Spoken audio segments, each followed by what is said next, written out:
Hi, everyone. My name is Julie Stigmeyer, and I work with the online writing lab, the OWL, at Concordia University, Irvine, where we help support students in the graduate and nursing programs. Today, I want to talk to you about verb tenses in scholarly writing. This can be a little bit confusing when you're referring to research.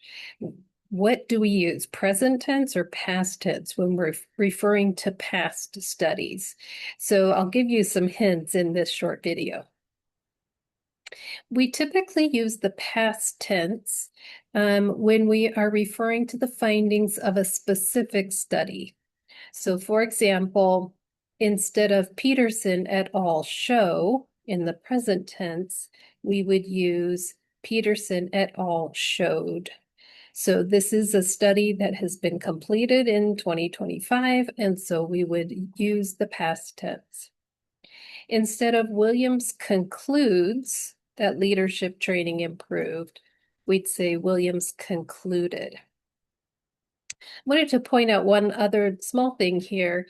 When you use et al., remember that that's referring to 3 or more authors. So we use the plural when we do talk about studies in the present tense. But in this case, we're focusing on referring to a single study that we would refer to in the past tense. So these studies are completed, so we use the past tense to refer to them. However, we use the present tense when we're talking about our own generalizations or established truths. We're looking at the implications that previous research has shown.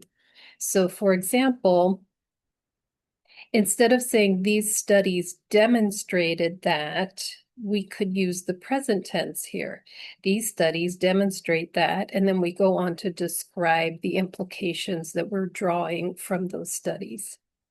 Instead of saying, in conclusion, the research showed that SEL strategies benefited students, we could say, in conclusion, the research shows that SEL strategies benefit students. So it's a really small nuance between them, but I think if you can focus on referring to a specific study in the past tense, and then whenever you're describing the research or how it's compared or contrasted, then that will help you determine which tense to use.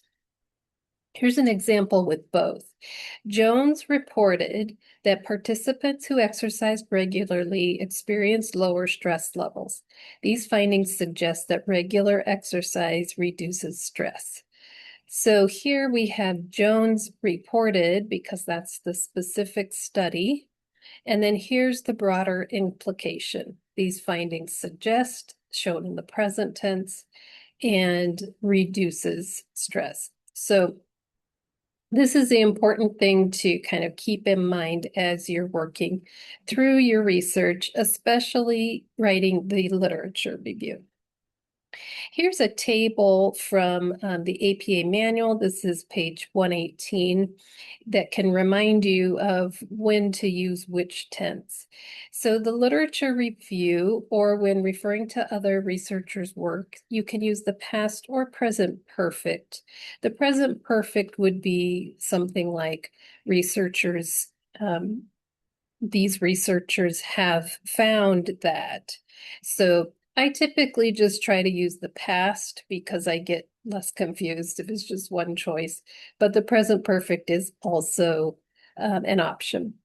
And then down here, this is what we mentioned before, the discussion of implications of results, or the presentation of conclusions, limitations, future directions. Those would all be in present tense. I hope this was helpful, and I wish you all the best as you write your papers. Please feel free to make an appointment with the online writing lab. At the top QR code, you'll find our booking system. For other resources on writing in APA format, please check out this QR code. Thank you and happy writing.